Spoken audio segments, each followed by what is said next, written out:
आज हम बात करेंगे उस तत्व की जिसका नाम ब्रह्मा है। आप उन्हें रोज जीते हैं, लेकिन वो देवता नहीं, एक संभावना है, एक पॉसिबिलिटी है। ब्रह्मा का मतलब है बनने से पहले की स्थिति, सोच से पहले का खालीपन। इसलिए ब्रह्मा को देखा नहीं जा सकता, सिर्फ जाना जा सकता है। कहानी जैसे मैं पहले भी बता चुका हूँ, सृष्टि से पहले केवल जल, जल मतलब अनंत शांति था। उस जल पर शेषनाग पर शयन करते हैं विष्णु। उनकी नाभि से एक कमल निकलता है। उस कमल पर प्रकट होते हैं ब्रह्मा। ब्रह्मा सृष्टि रचना स्टार्ट करते हैं। अब इसे प्रतीक में समझते हैं। जल, जल है यहाँ पर अनंत चेतना, जिसका कोई रूप नहीं, शांत, गहरा और असीम। विष्णु, विष्णु यहाँ व्यापक चेतना है, जो सब में फैली है और शांत अवस्था में है। नाभि, नाभि शरीर का केंद्र है, यहीं से जीवन शुरू हुआ, यानी कि गर्भ में। नाभि जीवन ऊर्जा का केंद्र। कमल, कमल कीचड़ से निकलकर भी शुद्ध रहता है। कमल है यहाँ चेतना से उठती पवित्र सृजन शक्ति। ब्रह्मा, सृजन ब्रह्मा, पालन करने वाली चेतना विष्णु से जन्म लेता है। ब्रह्मा सृष्टि का सिद्धांत, जो कुछ भी बन सकता है उसका बीज। उपनिषद कहते हैं सर्वम खालिविदम ब्रह्मा। जो कुछ दिख रहा है, जो नहीं दिख रहा है, सब ब्रह्मा है। यानी कि आप, मैं, विचार, पत्थर, समय, स्पेस, सब ब्रह्मा के ही विस्तार हैं। साइंटिफिक भाषा में अगर ब्रह्मा को साइंस की लैंग्वेज में समझें तो potential energy plus information field या पॉसिबिलिटी फील्ड भी बोल सकते हैं। जैसे बिग बैंग से पहले एक कंप्रेस पॉसिबिलिटी, जिसमें सब कुछ होने की संभावना थी। या जैसे आपके मस्तिष्क में विचार बनने से पहले की ऊर्जा। अब इसे अपने अंदर देखिए। जब आप गहरी नींद में होते हैं, सब शांत है, यानी कि जल अवस्था। फिर धीरे धीरे चेतना जागती है, यानी कि विष्णु। फिर एक विचार जन्म लेता है, यानी कि कमल। फिर मैं और दुनिया बन जाती है, यानी कि ब्रह्मा की सृष्टि। हर सुबह यही प्रक्रिया होती है। चलिए एक और उदाहरण। मान लीजिए आपको अचानक याद आता है मुझे पानी पीना है, पर यह वाक्य बनने से पहले ना मुझे था, ना पानी था, ना पीना था। बस एक अंदर से उठती हल्की प्रेरणा थी। वही पहला उठाव, वही ब्रह्मा है। और एक उदाहरण सरल शब्दों में।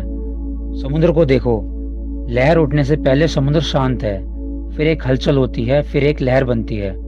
शांत समुद्र शिव, पहली हलचल ब्रह्मा, चलती हुई लहर विष्णु। ब्रह्मा का स्वरूप आकार रहित, नाम रहित, लिंग रहित, गति रहित। कैसे?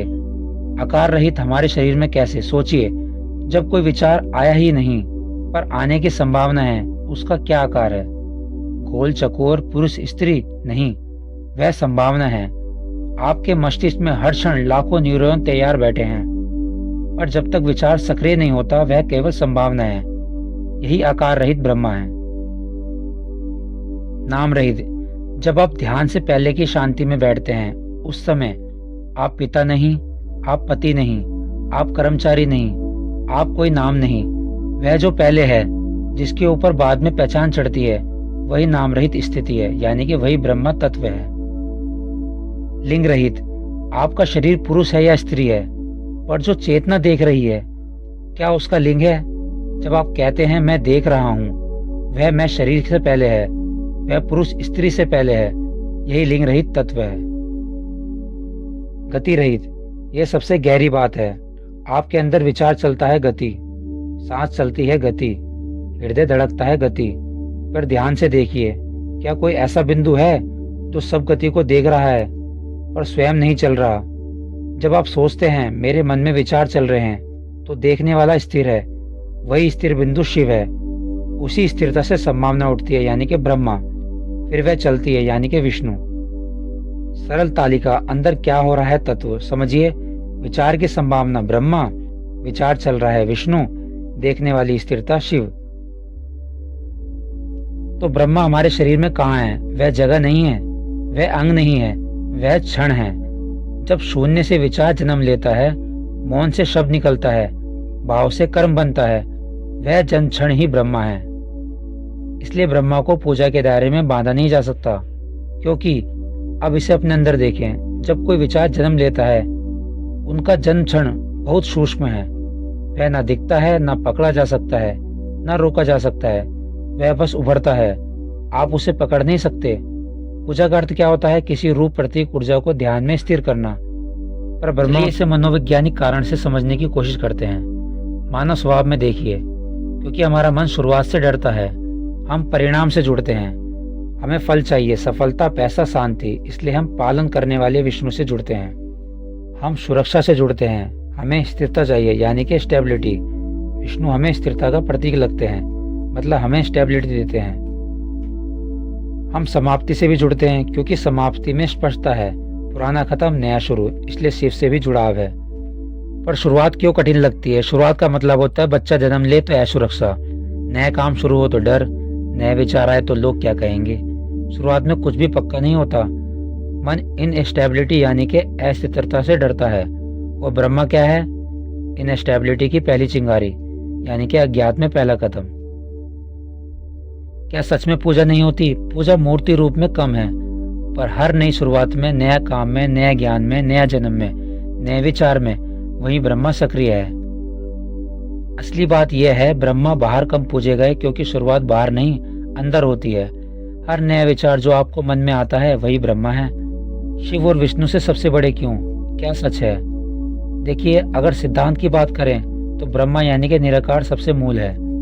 अगर कार्य की बात करें तो तीनों बराबर हैं, क्योंकि बिना एक के चक्र पूरा नहीं होता। जैसे जन्म बिना पालन बेकार, पालन बिना अंत अधूरा, अंत बिना नया जन्म नहीं। इसलिए बड़े छोटे का प्रश्न मन का है।